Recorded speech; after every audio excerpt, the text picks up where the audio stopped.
Waalaikumsalam warahmatullahi wabarakatuh. Baik, mohon izin perkenalkan kami dari kelompok 4 dari mahasiswa Universitas Negeri Makassar Semester semester 3, Pak. Di sini kami ingin meminta waktunya Bapak untuk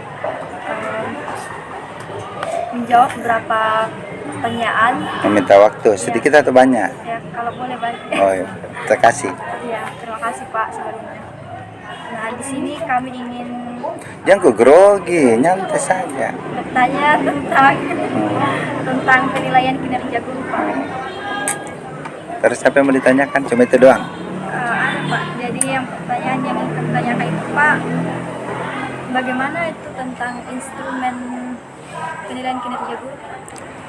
Instrumennya penilaian kinerja guru sebenarnya banyak, karena kan otomatis nanti larinya ke SKP. SKP itu apakah lagi SKP? Yang jelas SKP itu adalah satu bentuk instrumen yang di dalamnya beberapa item memang yang dinilai dari guru itu sendiri banyak sekali. Tentang kedisiplinannya, tentang tentang mungkin manajemen KBM-nya, pelaksanaan KBM itu sendiri, tentang mungkin bagaimana dia mengelola pembelajaran di kelas, bagaimana dia menghadapi siswanya, bagaimana kedisiplinannya. Terus yang pasti bahwa kita kepala sekolah itu ingin merubah, ingin memperbaiki, bahkan ingin meningkatkan kinerja daripada guru itu sendiri. Tentunya guru kalau dibiarkan seperti itu saja, misalnya contoh ayam cuma disuruh cari makan apa semua, kan kadang ada yang kurang dapat makan karena dia kurang bisa bersaing, ada yang. Tapi kalau secara umum di manage, diperbaiki semua. Oh, ayam kamu, kau wilayahmu ini kau makan, ini di sini, jadi kita atur sedemikian rupa. Terus tentunya penilaian itu sendiri kan tujuannya untuk memberikan satu acuan bahwa sejauh mana guru itu atau sejauh mana keberhasilan seorang guru dalam melaksanakan tugasnya, baik masalah disiplinnya, kemungkinan disiplin tentang waktu, tentang tentang bagaimana dia mau manage waktunya mengajar, apakah dia tidak terlambat pada pagi hari. Terus yang kedua juga, kalau saya itu banyak hal, memang banyak sekali hal, tapi saya tidak serta-merta dengan terlalu mengintervensi guru. Terkadang kan kepala sekolah ada yang sampai pasang CCTV, pasang apa, itu kan kurang memberikan peluang bagi guru untuk berkreasi. Jadi saya secara demokratis memberikan kesempatan banyak terhadap guru untuk berkreasi. Artinya memberikan kesempatan. Ketika mereka kreativitas atau inovasinya kurang, baru kita ingatkan. Kalau yang jelas kepala sekolah itu beserta bendahara, pengelola dana itu memberikan atau mempersiapkan sarana dan prasarananya untuk mereka melakukan hal yang positif yang tadi saya katakan, kreativitas dan inovasi. Dan untuk pengantar seperti itu. Kalau tentang yang itu instrumennya, Pak, apakah bisa lihat? Ini yang belum mana.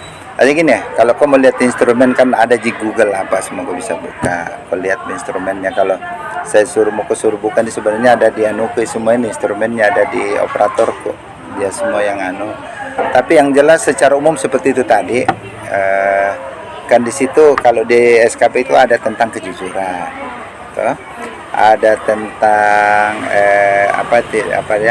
kejujuran, ada loyalitas, apa semua.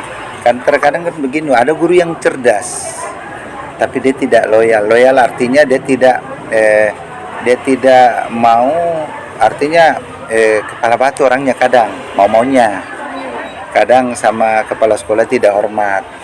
Kepala sekolah begini, lain yang dia lakukan, itu dikatakan guru tidak loyal. Cerdas sih cerdas, tapi kecerdasannya itu hanya untuk pribadinya. Yang bagus itu kan kalau kecerdasan itu bisa menular pada teman-temannya. bisa juga memberi efek yang positif pada perkembangan sekolahnya, itu baru dikatakan cerdas. Tapi kalau guru yang hanya cerdas pada pribadi, bukan cerdas itu. Apalagi kalau menjadi seorang seperti kepala sekolah, bagaimana kepala sekolah membangun sekolahnya, baik fisik maupun rohaninya. Rohani, fisik artinya sekolah kita lihat tentang sarana dan prasarananya. Rohaninya itu adalah bagaimana membentuk karakter daripada guru dan siswanya. Nah, itulah termaktub dalam satu instrumen-instrumen penilaian itu, semuanya dinilai tentang kan ada istilah supervisi apa, supervisi. Nah, itu kan kita lihat bagaimana guru mengajar di kelas, bagaimana guru mengelola memulai pembelajaran di kelas.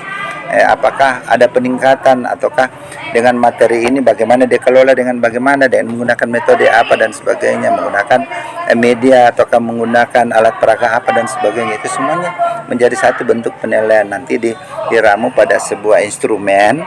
Nah, di situ nanti instrumen itulah baru kita kita rata-ratakan menjadi sebuah penilaian SKP tadi. Oke.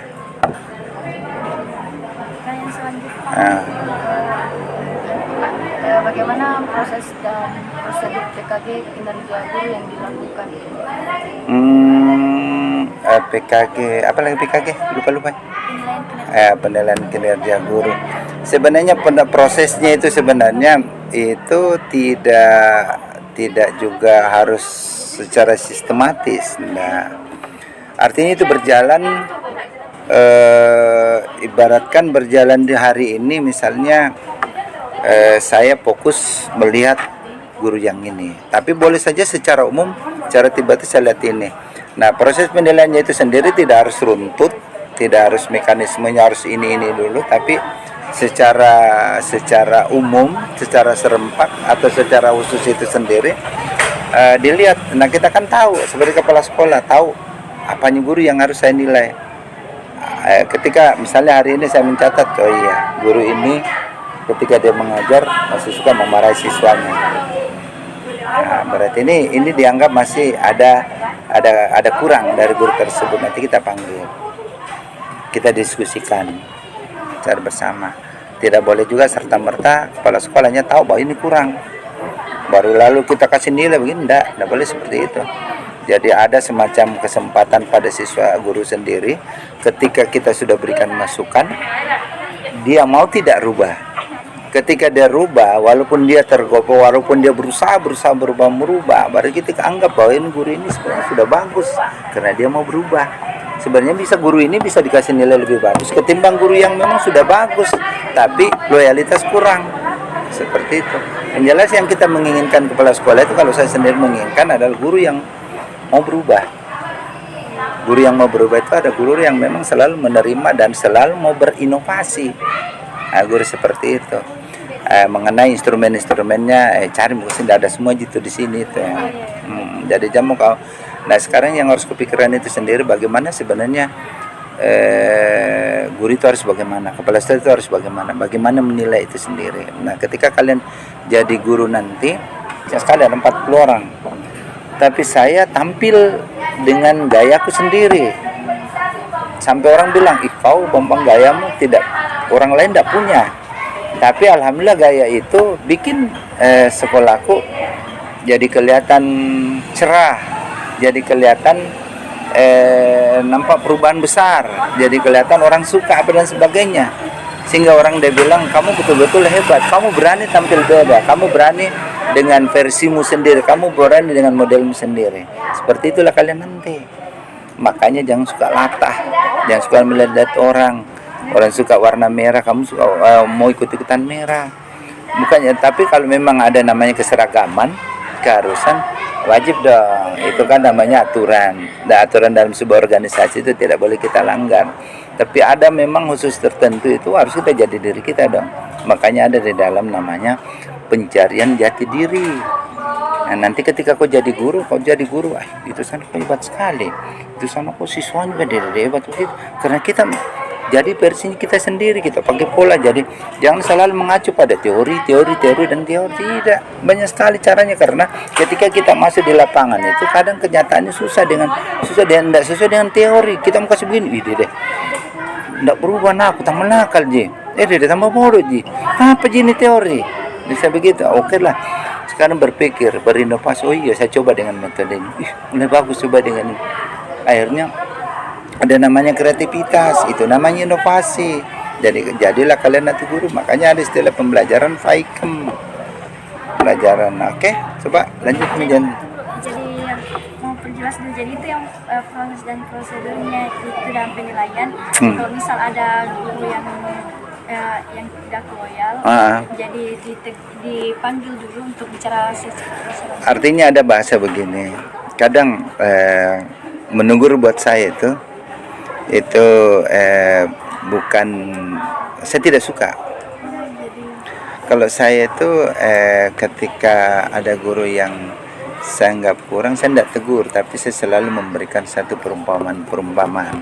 Bahkan saya tantang dia kadang. Contoh guru, misalnya guru yang suka memarahi siswanya, saya kasih dua, coba Indah, kamu pilih Indah sekarang. Ada seorang guru selalu marahi siswanya, akhirnya siswanya itu jadi pendiam, tapi rupanya siswanya ini banyak yang terancam penyakit seperti penyakit gula, penyakit mah.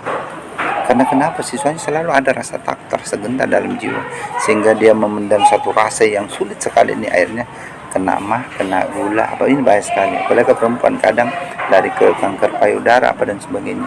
Tapi ada seorang guru tidak pernah marah, bahkan dia lembut, halus, cerdas, memilih metode apa semua. Siswanya itu kreatif, bahkan siswanya itu rajin mengeluarkan pendapat, ribut kelasnya, tapi betul-betul kreatif di dalam kelas itu. Siswa semua memang sih ribut kelas, tapi hidup kelas. Tapi siswanya semua sehat semua, jarang biar influenza apa semua. Sekarang pilih yang mana? Saya pilih ini Pak. Oke, sudah, silakan kembali. Karena kau memilih ini, lakukanlah yang seperti ini. Sederhana kan? Tidak memarahi dong. Udah, sama seperti kamu nanti ketika ada siswamu, bahasakan, itu namanya kepala sekolah yang bijak. Kamu juga begitu nanti jadi guru yang bijak. Makanya belajar senyum, jangan kusulat cemberut. Dengarkanlah, itu senyummu sebenarnya. Makanya bikin dirimu itu tidak terlalu sering dekat dengan masalah. Apakah masalahmu bagi kamu cewek? Cowok toh? Mau terlalu dekat dulu sama cowok, nanti di belakangan. Mau kok menikah nanti baru jangan kok dari sekarang. Itu cowok Pak dicari memang sekarang, nanti kalau habis cintamu bagaimana caranya? Apa kau mau pakai kalau kau sudah menikah? Bahasanya begitu. Nah, itu saya bilang sederhana tuh bahasaku. Tapi kan memang itu logis begitu. Kenapa saya bisa bilang begitu? Karena saya juga kan pelaku cinta dulu. Tapi saya tidak suka mengobrol cinta. Yang jelas jangan malas tersenyum. Senyumlah buat dirimu dulu. Oke, lanjut. Jadi pertanyaan yang selanjutnya, jadi di sekolah ini sudah melakukan penilaian kinerja guru? Pasti dong. Jadi bagaimana hasilnya? Hasilnya gini. Pertama saya datang itu, saya ceritakan model pertama saya datang. Sebenarnya penilaian kinerja guru itu sebenarnya kalau saya pribadi itu memang tujuannya merubah image, merubah manajemen, merubah karakter, membentuk kepribadian. Itulah tujuan daripada penilaian kinerja guru bagi saya. Dan alhamdulillah saat sekarang detik ini itu sudah 90% guru di sini itu sudah pintar semua tersenyum. Kenapa? Senyum ini sebenarnya tanda kutip sih. Senyum ini dimaknai adalah sosok manusia yang memang selalu indah hatinya. Maka saya tanya, kok tidak enak kalau kita selalu indah hati kita? Yang saya tanya, apa kok bisa tersenyum kalau hatimu tidak indah? Sulit. Apalagi kalau kau memang korang tidak bisa. Kalau memang korang memang kamu tersenyum. Nah, karena korang karena saya masalah saja. Bahkan celakanya sakit kepalanya kalau tidak ketemu dengan masalah dalam satu hari. Sakit marah kepalanya kalau tidak marah dalam satu hari. Akhirnya korang jadi hobi. Tunggu mau nanti di umur 40 ke atas habis kok dengan sakit penyakit. Pasti itu. Saya baru ketemu ke Mbak tadi, ada orang tua murid. Ih bapak di murid sekian sekarang, tapi masih energik sekali. Saya tidak pernah lihat muka apa ada cemberut apa dan sebagainya. Saya bilang kan memang ada proses yang saya lakukan karena memang tujuan hidupku saat begitu.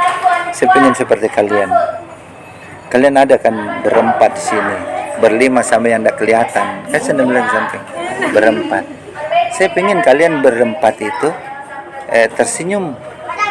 Ketika saya memberikan penjelasan begini, saya harus selipkan juga ada yang bikin ketawa kok.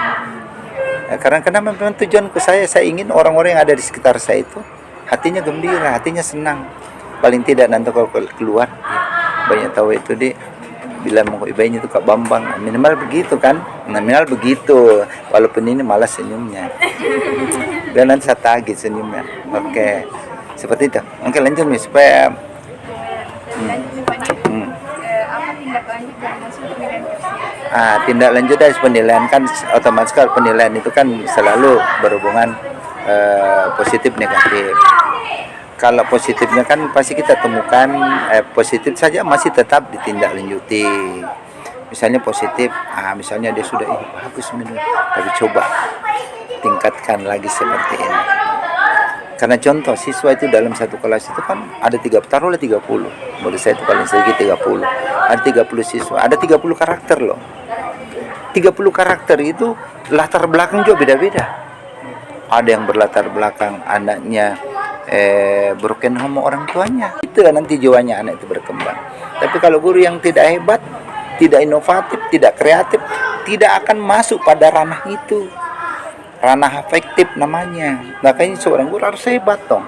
Harus menguasai minimal tiga ada apa? Kognitif, ada afektif, ada psikomotor. Ketiga-tiganya harus balance, harus seimbang. Makanya kau harus kuat mendalami yang namanya psikologi. Ada psikologi pendidikan, psikologi perkembangan, psikologi sosial. Semua, tapi maaf memang ku kalah kok karena saya banyak umurku. Oke, jadi tindak lanjut daripada ini otomatis ada dari Pak, baik, terima kasih banyak atas waktunya. Iya. Waktunya yang banyak waktu yang banyak. Jadi biar minta apa sih banyak saya kasih Jiki. Semoga sehat selalu Kak. Amin. Nah, semoga saya panjang umur deh. Amin. Sebab besok tulus saya bisa ketemu lagi. Amin. Mau sharing banyak-banyak enggak apa-apa. Iya, Mau tentang cinta juga boleh. Oh iya dah ketemu di Kandal. Oke deh. Iya. Semoga apa yang kita lakukan dinilai ibadah di sisi Amin. Allah. Salam. Oke. Baik, kami tutup Pak. Iya. Assalamualaikum warahmatullahi wabarakatuh. Waalaikumsalam warahmatullahi wabarakatuh.